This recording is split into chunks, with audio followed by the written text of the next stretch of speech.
Hey, basketball fans, which do you prefer? Type D for NBA draft, type F for NBA free agency. The offseason will be here before you guys know it, and we will be covering it all here on Chat Sports. So make sure you do subscribe to the channel at youtube.com/chatsportstv and answer this question: D for draft, F for free agency. And with that being said, let's get into the latest NBA rumors and news.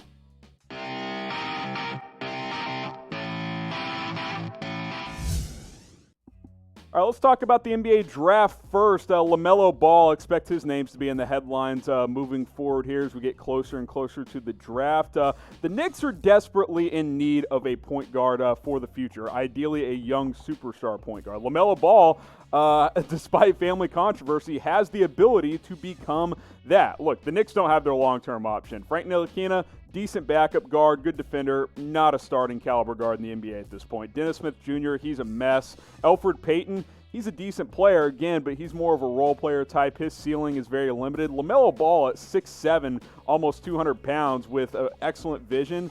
He's got ability to become a star in this league. And hey, LeVar's back. He wants his son in New York apparently, and the Knicks are interested in him as well. Here's Mark Berman of the New York Post saying some league sources believe the ball camp will try to steer the 18-year-old point guard to the Knicks, though such a maneuver will seem difficult if Leon Rose's club doesn't rise into the top 4 of the lottery. So obviously, as you guys know, NBA lottery works. I think it's the top 13 teams, and then it goes to the lottery show where the ping pong balls are involved and all of that. So it's not like you're penciled into a certain spot in the lottery standings. For example, Golden State isn't guaranteed the number 1 pick in the 2020 NBA draft, but they have the best odds. Knicks are down there at number 6 behind Golden State, Cleveland, Minnesota, Atlanta, and Detroit. So look, Mark Berman believes, and sources around the league believe, that LaMelo Ball is going to be a top 3 or 4 pick. So the Knicks would need to get up there if they want to draft him in the 2020 NBA draft. Now, having any ball on your team is going to have some kind of distraction with LeVar involved. So, would you want your team to draft LaMelo Ball? Type Y for yes, type N for no. If it's based on skill alone, the answer is obviously yes. I think he's a tremendous talent and actually has a higher upside with his length than his brother Lonzo, but keep in mind there are family distractions as well.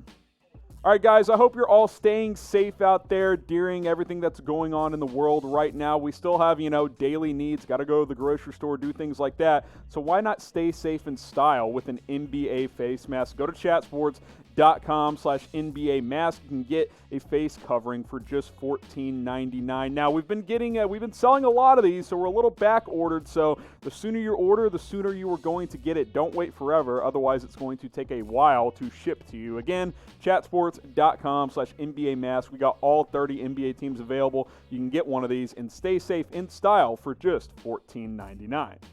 All right, Andrew Wiggins, as we get into some NBA trade rumors here. The trade speculation around Wiggins is continuing to go on, but the Warriors maintain that they are not trading Wiggins. They don't view this as a D'Angelo Russell situation where they clearly signed Russell to be a guy that they flip later on for assets. They got Wiggins, they got some future draft picks, including that 2021 Timberwolves draft pick that's going to be very, very high. And let's be honest, trading him is going to be very, very difficult because his remaining contract of 3 years and almost $95 million is not good for a player of his caliber. Decent player, not worth that contract. Anthony Slater of The Athletic says that ask any organization during their private or public moments.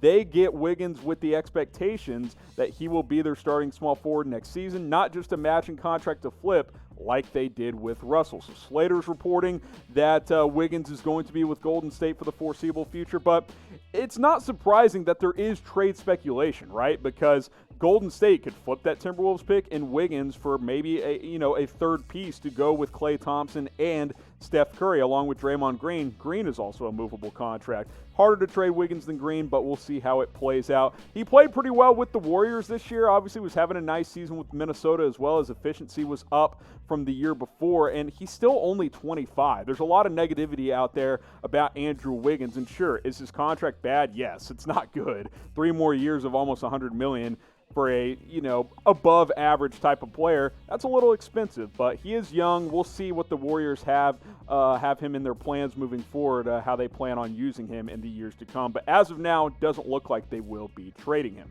All right, guys, do you want a free agency predictions video? If you do, gotta subscribe, youtube.com/chatsportstv. But you're already watching this video, so just hit the big red subscribe button. It's bottom right below the video box there. Just hit that button, and you will know when our videos go live. If you turn on notifications as well, we want to do a free agency predictions video. Got to get enough subscribers to justify it, so go ahead and do that right now. All right, also trade speculation around Victor Oladipo. Seems like the Pacers aren't going to move him. The report coming out of the Indianapolis Star is that he is not going anywhere, and there could be a couple of reasons why. One, the Pacers and Oladipo have a very, very good relationship. He helped keep that franchise on track after they traded Paul George for him a few years back with the Oklahoma City Thunder. He played really well. Then he had the brutal quad tendon injury. Hasn't played well since then. Only played in the 13 games this year before the pandemic hit. Entering his final year of his contract this next season, so we'll see what happens. I talked about a couple of NBA shows ago that the Pacers were considering a contract extension for Oladipo. That could still be on the table as well, but honestly, they can spin it however they want. His trade value is just not very high. That's why he's not going to be able to be traded right now. The Pacers desperately would like this season to resume so he can get more reps and get more games under his belt to improve those numbers, because in limited action this year, he did not play well. You know, obviously it's going to take time coming off a major injury, but from what we saw, it was not the same Victor Oladipo. It was not the guy we saw a couple of seasons ago before he had the injury. So we will see what the Pacers do. I would guess he plays out his contract next year and then hits free agency. What should Indiana do with Victor Oladipo? Type T for trade, type K for keep. I think for now you got to keep him. His trade value is not very high. And, you know, if he bounces back next year, has a good season, you've got your anchor moving forward with your franchise, and you can sign him long-term as he's still a young player. All right, let's get the latest on Giannis. Can't do an NBA rumors video without having Giannis involved. The latest report is that the pandemic has changed things. In other words, look, the way the NBA season was going, the Bucks were rolling. They were the favorites in the East, if not the NBA to win it all. And the belief, and still could be the belief, is that if the Bucks were to win it all this year, he would sign with Milwaukee long term. He would probably agree to that max extension this summer. But with the uncertainty about this season, there is momentum to a return. I know the Bucks would desperately like that to happen because, again, I think if the Bucks win it all, and there's belief around the league if they win it all, he will commit long term. But if they come back and they don't win it all, it's very much in doubt. This is from Mark Berman again. Sources indicate the pandemic has changed things so drastically, it's hard to pinpoint Antetokounmpo's future plans. So it's very much in the air. Look, if you're Giannis, you gotta fight that internal fight. Okay, is Milwaukee the place to be where I can win long term? Probably doesn't give him the best chance, but also the potential legacy of bringing titles to Milwaukee, that's got to be intriguing for him as well. So he's got to figure that out. It's very similar of Kevin Durant in Oklahoma City. He ultimately left and chased titles. We'll see if Giannis does the same. I don't think he'll join necessarily join the best team in the NBA like Kevin Durant did, although there have been rumors of Giannis to Golden State. But we will see how it plays out. I know for the Bucks, they really want this season to resume because winning a title this year would go a long way in keeping Giannis and proving to him that you can win in Milwaukee.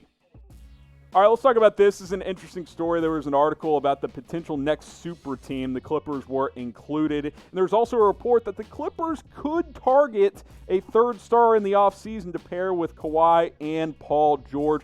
Los Angeles has several assets that can move because obviously they can't just sign or trade for a player right now with their current contract situation. They actually have negative cap. They're in the luxury tax right now. But they have assets that they can move. They can move Patrick Beverley, who's making over $13 million.